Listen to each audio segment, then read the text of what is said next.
Hi, you're listening to Anonymous Stories, honest confessions without judgment. If you have a story of your own, you can share it with us anonymously. Thank you for trusting us and for sharing your stories with us. Enjoy listening. I was married to him for 20 years, and I found out that for almost half of that time, he was living another life.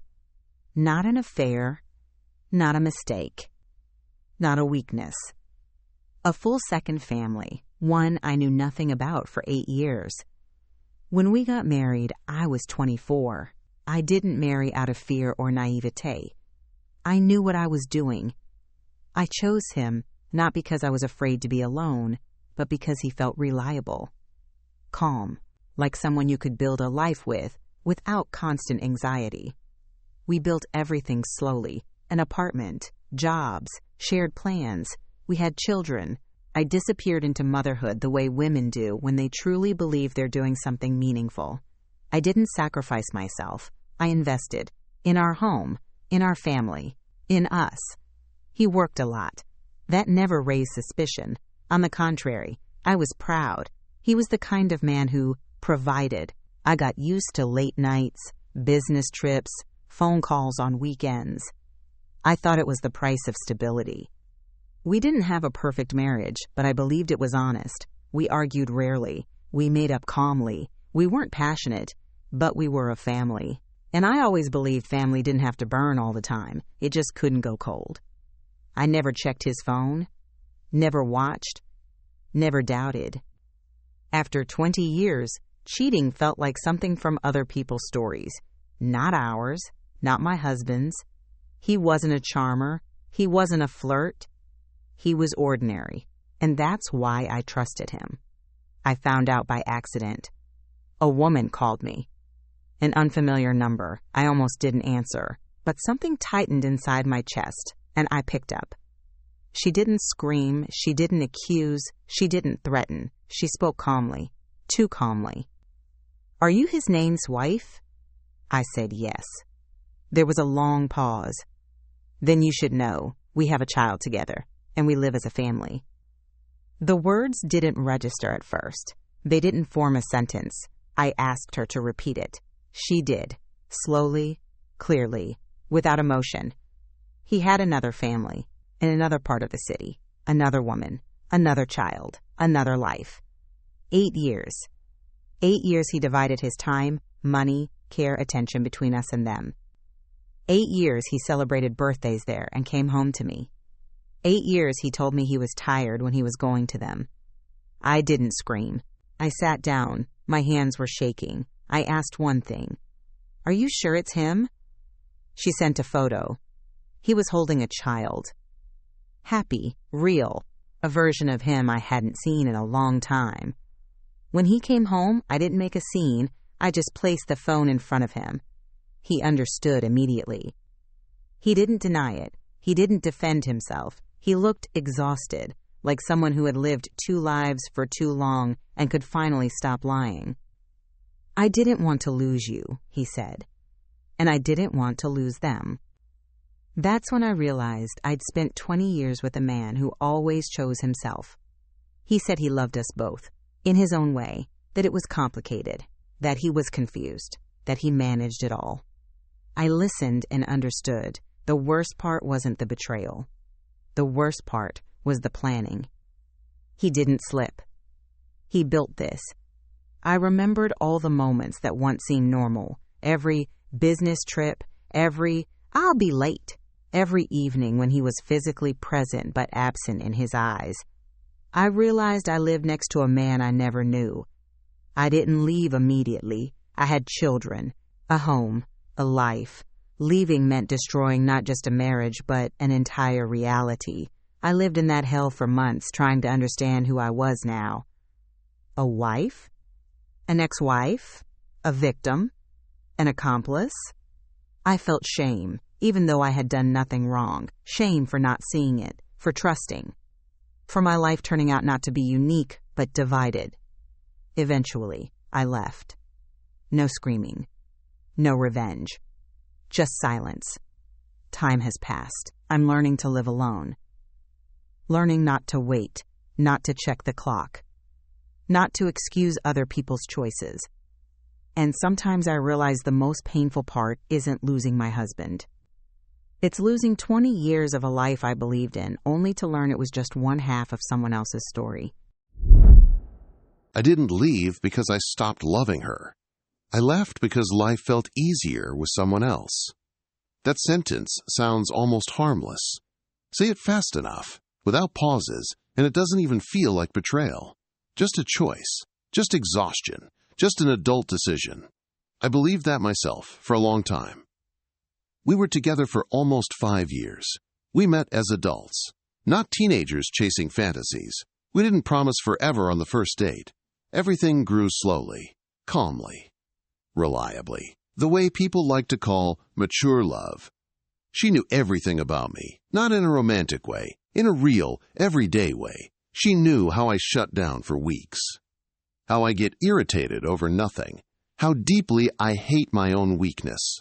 She knew the fears I never shared with friends. She saw me unsuccessful, lost, angry, tired.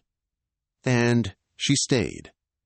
With her, I didn't have to perform. I didn't have to be interesting. I didn't have to constantly prove my worth. I could be myself, and she accepted it as fact. Over time, that became heavy. I didn't realize when love started feeling like responsibility, not a cage. No. More like a mirror you don't always want to look into, because it shows you who you really are, without excuses. The problem wasn't her. The problem was me. I started staying late at work, not because I had to, because I didn't want to go home and face the questions she never asked out loud, but that lived in the air. About the future, about us, about where this was going.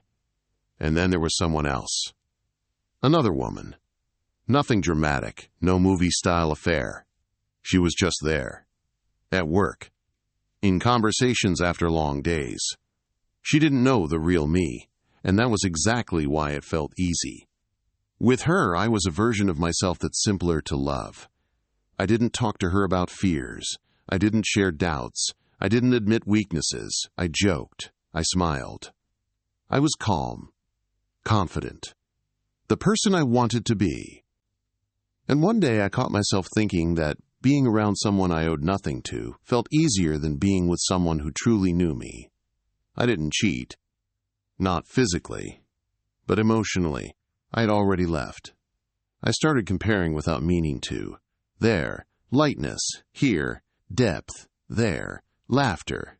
Here, silence. There, no expectations. Here, life. And I did what now feels like the most cowardly thing I've ever done. I left. I told her I was tired, that I needed space, that I didn't feel the same anymore. I spoke carefully, calmly. I was respectful in the breakup. She listened quietly, very closely, like she was trying to memorize every word, not to argue, but to understand where everything went wrong. She didn't cry right away, didn't beg, didn't fight. She just asked, "Is there someone else?" I lied. I said no. It wasn't the loudest lie I've told, but it was the most destructive. We separated quickly. I packed my things. She folded my shirts the way she always had. That part nearly broke me. At first, life really did feel easier. I slept better. I didn't have to explain myself. I lived for me. I saw the other woman. We laughed, talked about nothing important. I told myself I had finally chosen myself. And then something I wasn't prepared for began. I realized I couldn't talk to her about what truly mattered. That when anxiety hit, I wanted to message the woman I left, not the one I was with. I understood that lightness isn't intimacy. It's just the absence of depth. I understood it too late.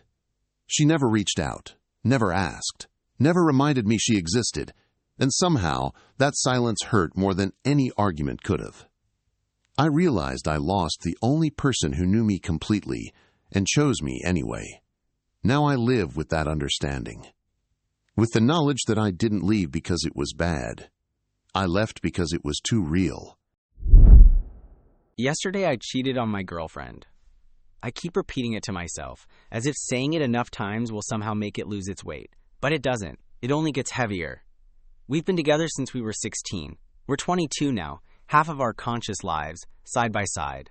We went through school, first exams, first jobs, first failures, first victories, together. We've lived together for a year and a half. A quiet, stable life that most people would call perfect. She never demanded anything from me. Never. In 6 years, we never had a real fight. Not the kind where doors slam and voices break and words are said that can never be taken back.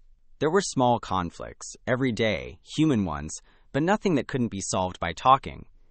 The apartment was always clean. Not because I asked, because it made her feel calm. Dinner was always ready. Not because she had to, because she wanted to take care of me. Our sex life was good. Not perfect, not cinematic, but real, warm, honest. We talked about marriage, not obsessively, no pressure, just as something natural, the next step. And I destroyed all of it. I cheated on her for the first time in my life. The worst part is that I can't say it happened because something was wrong. There were no fights, no resentment, no distance, no hatred. What there was a thought. A quiet, almost innocent thought. How is it even possible? One woman for an entire lifetime. I didn't talk to her about it. I didn't talk to friends. I didn't try to understand myself. I just let that thought live inside me, grow until it became an excuse. It happened once. Just once. That's what I told myself. That's how I tried to shrink the betrayal. She found out immediately. She didn't walk in on us in the middle of it. There was no dramatic scene, no screaming. But everything was obvious. The Trujillo smell. The Trujillo jacket. My eyes that couldn't look straight at her. I'll never forget the way she stood in the doorway. She didn't scream. She didn't hit me. She didn't ask questions right away.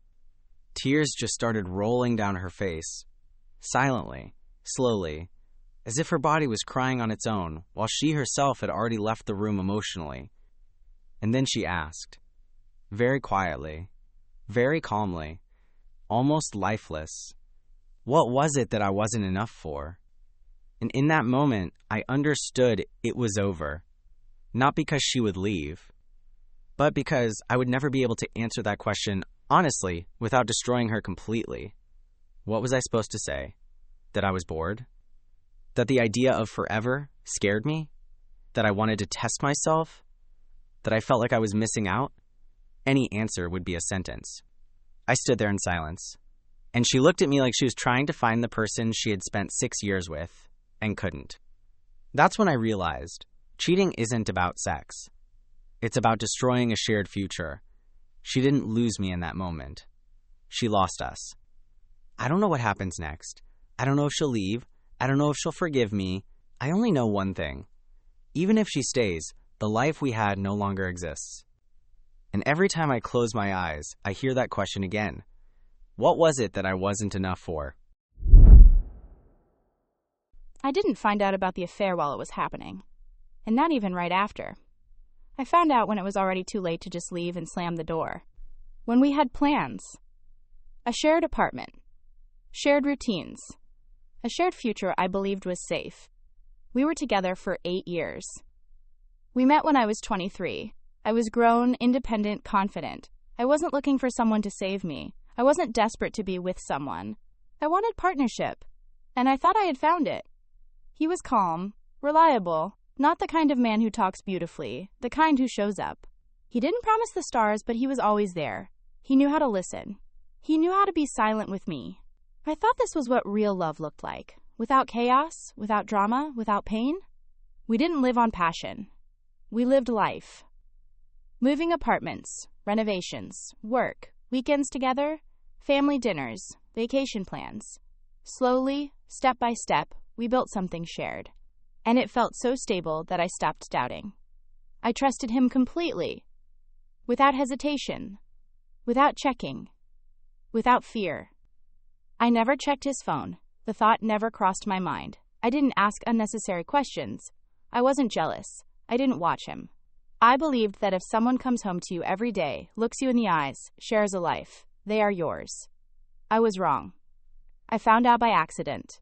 Like most women who are cheated on, carefully, and for a long time. Not through a scene, not through a confession, but through a small detail that suddenly turns into a full picture. He left his phone on the kitchen counter, just went to take a shower, the screen lit up, a name I didn't recognize, a message that was too warm for just a coworker. My hands were shaking. I didn't want to read it, truly. I stood there telling myself that if I opened it, I'd destroy something important.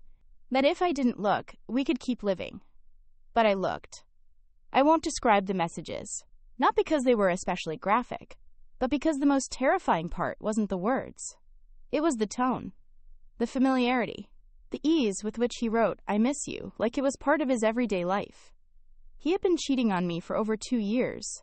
Not constantly, not every week, but often enough for it to be a second reality, a parallel life.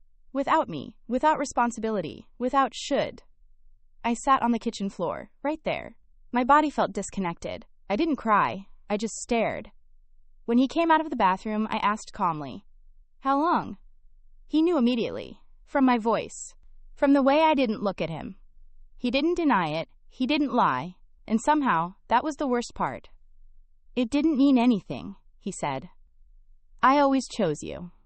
Something inside me broke. Because he truly believed that.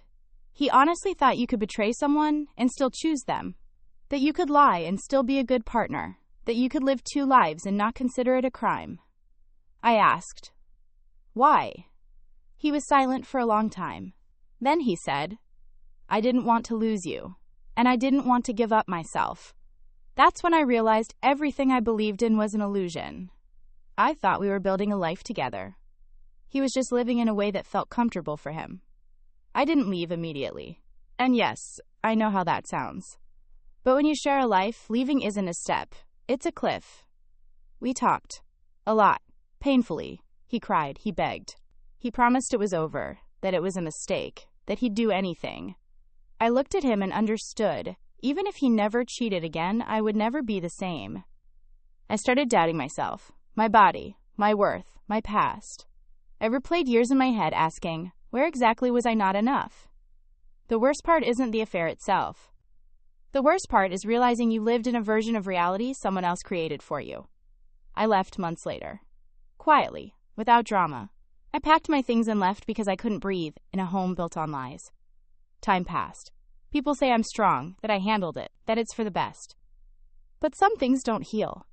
I don't trust words anymore. I trust actions. And even those, not fully. I don't believe in forever. I believe in right now. And sometimes, waking up at night, I don't think about what he did. I think about how many years of my life were built on a lie. I got so used to my boyfriend making coffee in the mornings that I stopped seeing it as a gesture. It became background noise, like traffic outside the window, like someone's breathing next to you, something you don't notice until it's gone. He did it every morning, even when we argued, even when there was tension between us, even when we spent weeks pretending everything was fine while both of us knew something was cracking. Coffee was his way of saying, "I'm still here." He always woke up before me. I could hear him moving quietly around the kitchen, trying not to wake me, the kettle turning on, the spoon hitting the mug. I could recognize that sound anywhere. Sometimes I pretended to stay asleep just to listen a little longer, because in those moments, I believed we would be okay. We were together long enough to stop being just a couple and become something more complicated. We knew each other's habits better than our own. We knew how the other went quiet when hurting, how they got angry, how they shut down. We knew which words not to say and which silences were dangerous. And still, we broke up. Not in one day, not in one conversation, not in one fight. We broke up slowly, almost invisibly. At first it felt like a rough patch, then like exhaustion, then like something we just had to wait out. Until one evening when we stopped pretending. We were sitting at the kitchen table, 2 empty mugs between us. He spoke calmly, too calmly. I listened and caught myself focusing not on his words, but on how strangely he was holding his hands, like they didn't know where to belong. There was no screaming, no accusations, No drama. That was the scariest part. Because when there are no emotions left, it means they're already gone. He said he needed to leave. I nodded. I said I understood. I said all the right, mature things people say when they don't want to look broken. We slept in separate rooms. I barely slept at all. I lay staring at the ceiling, counting cracks, listening to him move around the apartment, open drawers, shift things.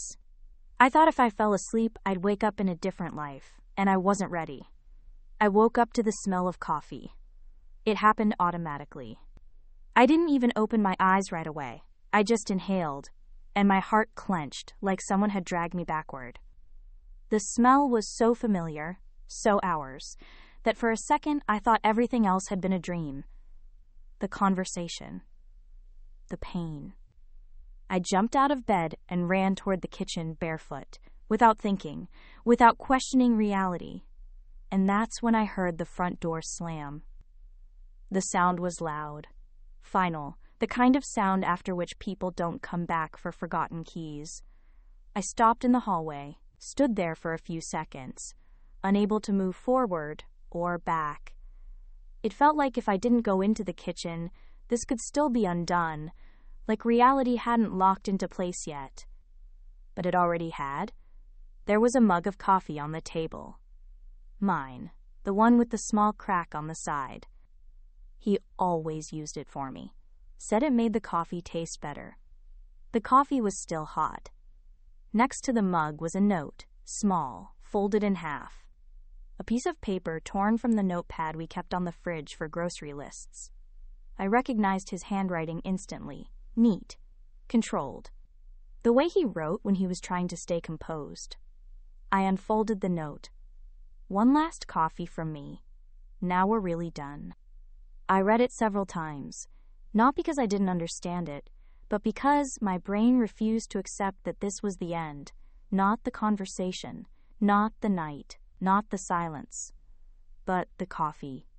I sat at the table and stared at the mug while the steam slowly disappeared, the coffee cooled, and with it, something inside me did too. And that's when I understood. We didn't break up when we made the decision. We didn't break up when we slept in separate rooms. We broke up right then. When he made the last loving gesture he knew how to make, and walked out the door.